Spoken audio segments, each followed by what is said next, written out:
ikulong nyo na po ako. Hindi ko aawitin ang bagong Pilipinas kasabay ng aking lupang hinirang. Ito ang pahayag ni Attorney Harry Roque sa bagong hymn ng Bagong Pilipinas. Pakinggan po natin. Ano pong pag-uusapan natin ngayon? Alay mga kaibigan, bukod pa sa lupang hiniran ni Julian Felipe, abay ang gusto ni PBBM, awitin na rin natin ang Bagong Pilipinas. Papayag ba kayo? At legal ba ito? Sa akin po, ang pananaw ko, ito po ay illegal. Ito po ay labag sa saligang batas. Bakit? Dahil ang pag-aawit po ng lupang hinirang ay nasa batas. At dahil ito po ay nasa batas, kung dadagdagan ang aawitin ng mga Pilipino kapag sila po ay nagtitipon-tipon, dapat po panibagong batas. Bakit po labag sa saligang batas? Dahil ang paggawa po ng batas, hindi po nasa kamay ng presidente. Ito po ay nasa kamay ng legislatibo. Kinakailangan magkaroon po ng panukalang batas, ang Kamara at ang Senado, at yan po ay dapat maging batas. Ano hong batas na tinutukoy ko? Well, ito po ay ang Republic Act number 8491. Ang tinatawag nila ay flag law.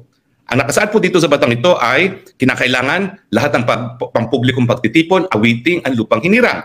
At nakasaad po dito na kinakailangan ang pag-awit po ng lupang hinirang ay sang-ayon doon sa musical arrangement at composition ng composer na si Julian Felipe.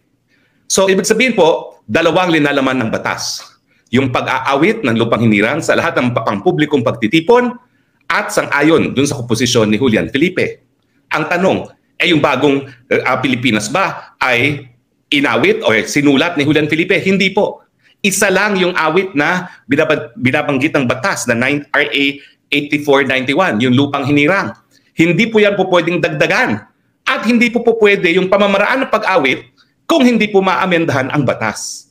Kaya nga po, ang aking paninindigan, labag po sa saligang batas yan dahil ang ginawa ng Executive Secretary nung siya po ay nag-issue ng Memorandum Circular 52 na ginagawang mandatory ang pag-awit ng Bagong Pilipinas ay hiwala po sa kapangyarihan ng Presidente.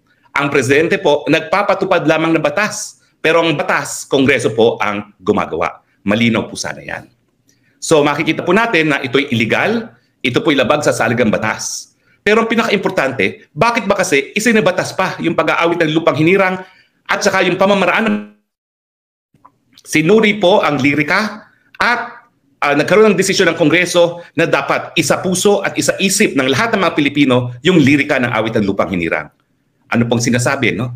Well, bayang magiliw, di ba? Sinasabi nila. At saka ang pinaka-importante, yung bandang huli, ang mamatay ng dahil sa'yo. Sa mga panahon po, importante yan. Dahil bagaman tayo po ay nasa puso natin at isipan na po pwede pong isakripisyo ang buhay natin, ito po ay para sa inang bayan. Hindi po para sa mga Amerikano, hindi po para sa mga Taiwanese, para sa mga Pilipino lamang.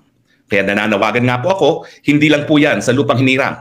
Yan din po ay nasa saligang batas. Ang Pilipino po pwedeng magpakamatay, pero para sa inang bayan lang po, hindi po para sa interes ng mga dayuhan. Ang tanong, bakit naman gusto ni PBBM na awitin itong Bagong Pilipinas? Well, babalik tayo doon sa layunin ng batas. Ang layunin ng batas, isa isip, isa puso ang lirika ng lupang hinirang, lalong-lalo na yung lirika na ang mamatay ng dahil sa'yo. Ano ngayon ang gusto mangyari ni PBBM? Ay gusto niya na mapasok din sa isipan at sa puso ng mga mamamayang Pilipino yung tinataguyod niyang Bagong Republika. Ano ba ang naririto sa Bagong Republika?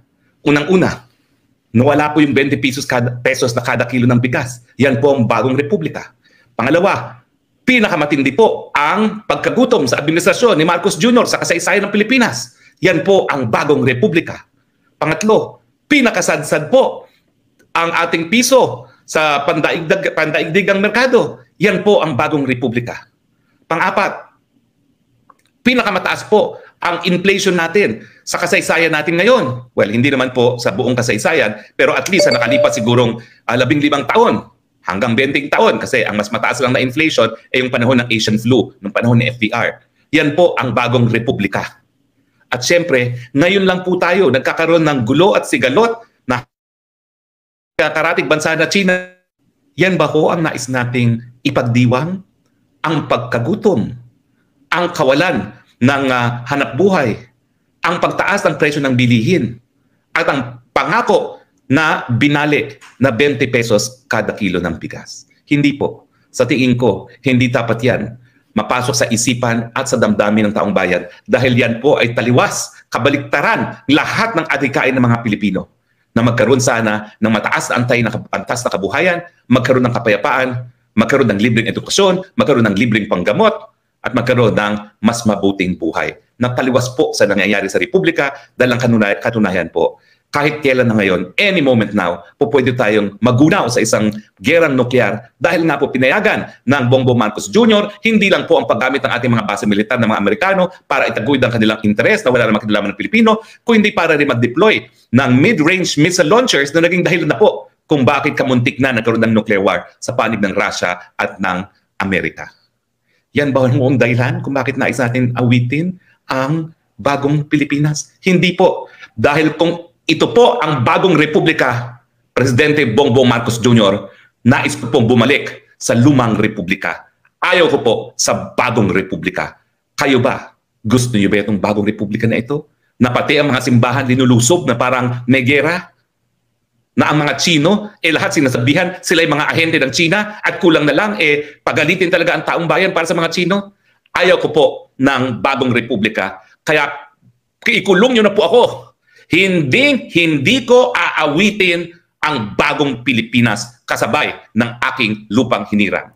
Hulihin niyo na po ako, ikulong niyo na ako. Hindi po ako magpupugay sa bagong republika, sa bagong Pilipinas. Wala po talagang pagkakaiba ang ginagawa ngayon ng Marcos Jr. nung ginawa ng kanyang ama para matanggap ang martial law. Abay, nag-compose ng mga anthem na papuri sa rehime ng martial law na nag-abuso sa karapatang pantao, nagnakaw sa kaban ng bayan. Yan pong katotohanan, yung bagong lipunan. Di ba wala namang pagbabago ang New Society at New Philippines? Ganon din po. Kleptocracy, yung addiction sa pagnanakaw na ngayon po mas masama pa dahil meron po talagang abirya sa ating mga buhay dahil kinakaladkad tayo sa isang gerang nuklear. Che, dyan na po kayo, bagong Pilipinas. Tinatakwil ko po ang bagong Pilipinas. Sinusuka ko ang bagong Pilipinas. Kayo po, agree ba kayo? Agree? Samba ba kayo sa bagong Pilipinas at aawitin nyo kasama lupang hinirang? O gaya ko, sasabihin, pweh, ayaw namin dyan sa bagong Pilipinas.